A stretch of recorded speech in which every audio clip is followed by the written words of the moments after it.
is Bob and Fishy. Today we're going to be doing a deck profile for my Spellbook Prophecy. I apologize if the camera is a little bit wobbly, just kind of is. So let's go ahead and get started. So we're going to go ahead and start with the monsters. We've got 2 copies of High Priestess. Priestess is the main boss of the deck, sort of. She's obviously one of the cards that you really want to get on the field. So yeah, we're still running 2 of her. I dropped it down to 2 because there's a lot of things going on right now in the meta that like you don't necessarily want to be trying to drop, like 3. It's too much space in the deck.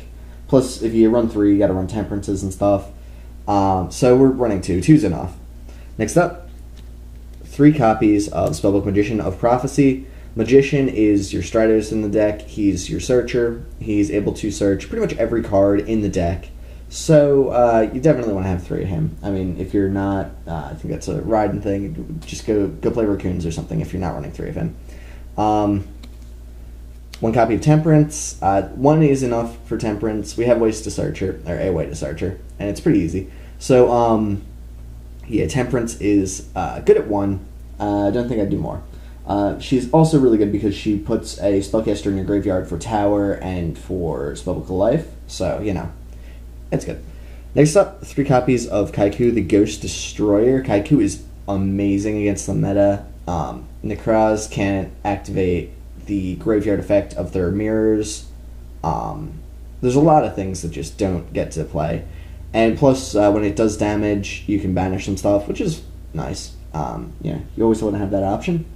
Next up, 1 copy of Jalgan the Spiritualist. Jalgan's really nice against decks that special summon a lot, so most of them.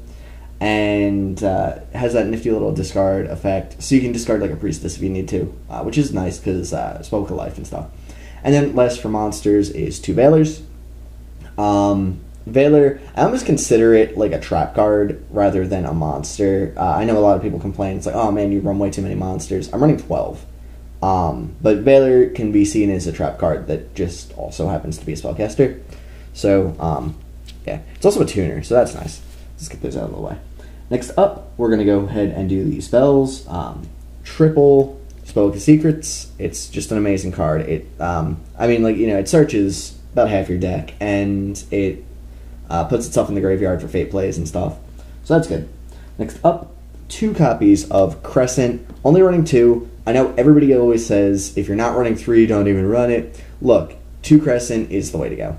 It's not a good play late game, but it's still accessible early game, and since you only have the 2 of them, you're not really going to draw it late game, which is fantastic. You want to get it early, 2's enough. So, there you go. Next up, 3 copies of Spellbook of the Master. The way I play it is you load up your graveyard very early, at least 4 or 5 spell cards in the graveyard at all times. Spellbook of the Master can really capitalize on that. You're going to have a couple of them in your graveyard, but you want to have the access to Spellbook of the Master to copy the effects of Secrets, Power, whatever, or Eternity, actually. You want to keep cycling your graveyard.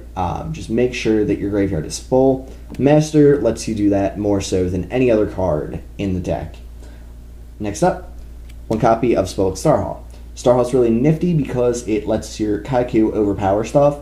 I know a lot of people will think, oh, Starhall's not good if you don't have Judgment. Starhall's really good even without Judgment because all you need is like 2 or 3 counters, which you can do very easily. You don't need like 20 like you used to. But Kaiku with a couple of counters on Starhall is good in a lot of different ways. Plus, it lets you search stuff if you need to. 2 copies of Tower.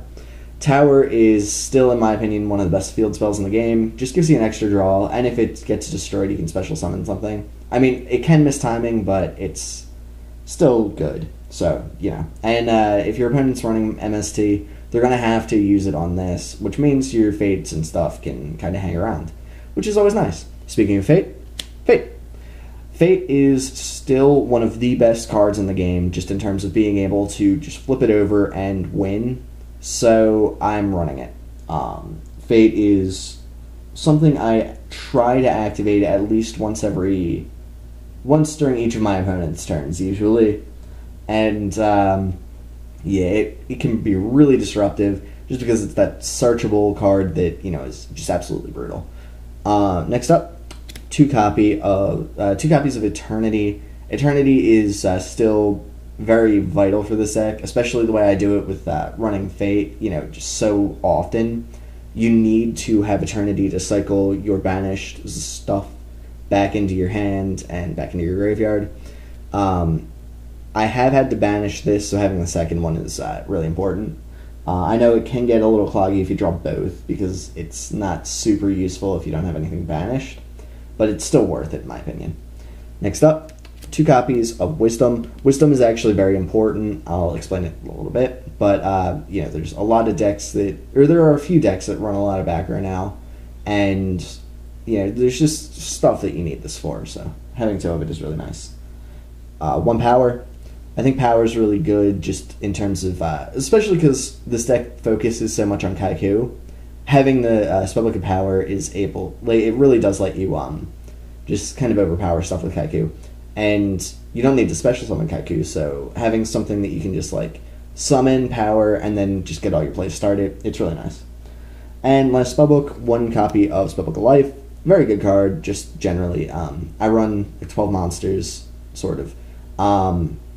So Spellbook of Life is more often than not live and can really, fix a lot of situations. So that's all these spellbooks. Let me move them over. Other spells.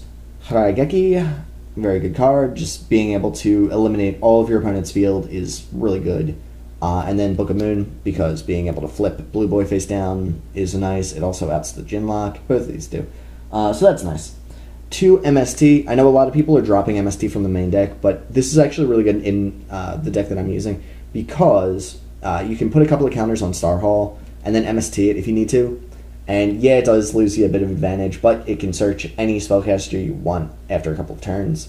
So I've used this, gotten rid of Star Hall, summoned a Temperance, and then gotten a Priestess off of it and won because of that.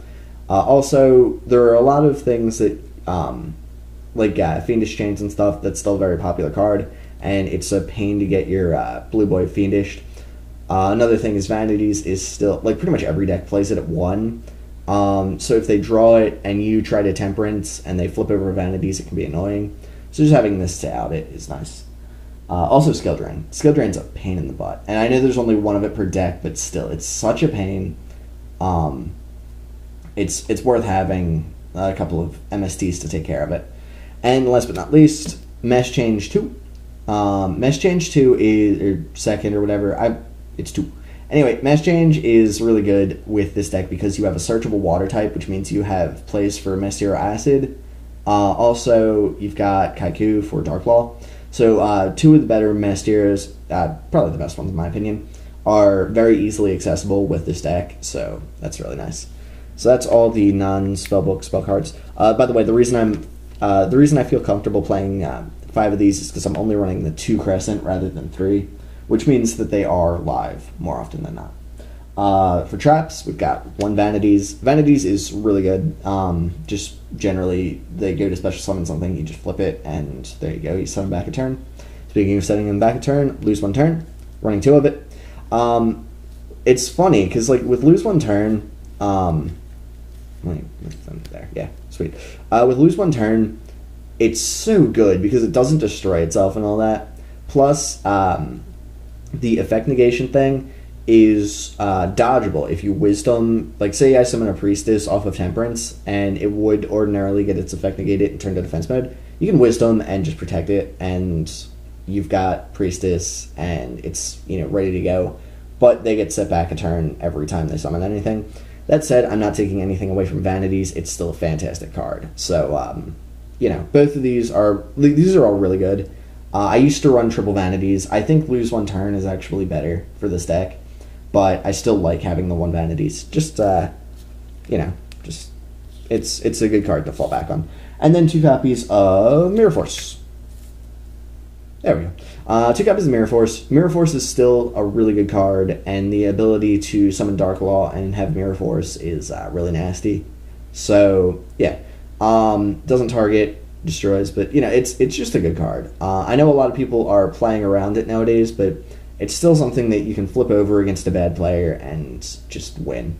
So I like having it, especially with something like Jug and the Spiritualist. Just having ways to protect him is nice. So, anyways, that's that. That's the main deck. It's 40 cards. I think it hasn't really changed all that much since my last deck profile, but I still think it's really good. Just because my locals has a really wide variety of decks that I'm up against.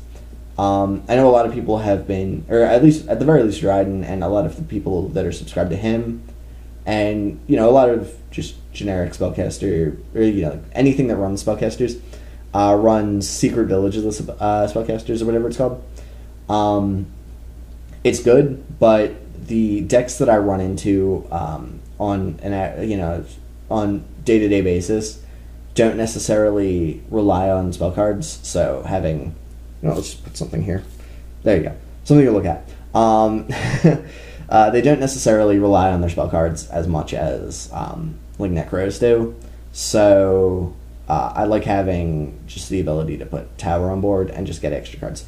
Let's do the extra deck real quick. I'm not going to do the side deck just because it's kind of a mess, but here we go. Extra deck, we've got Daigusta Phoenix, which is really good. A lot of people have been dropping it, but I still think it's really good for just putting a lot of damage on board, because then you can just go into Downard. Sky Cavalry Centuria, I picked one up. I dropped Shining Elf for it because you don't really need Shining Elf, honestly. I know a lot of people really like it, but I never summon it, so whatever. Herald of Pure Light, I do have a World in the side deck, so I can just use this to get it out of my hand, is basically what I do. Downard to just kind of overlay on top of any of these and have a good beater.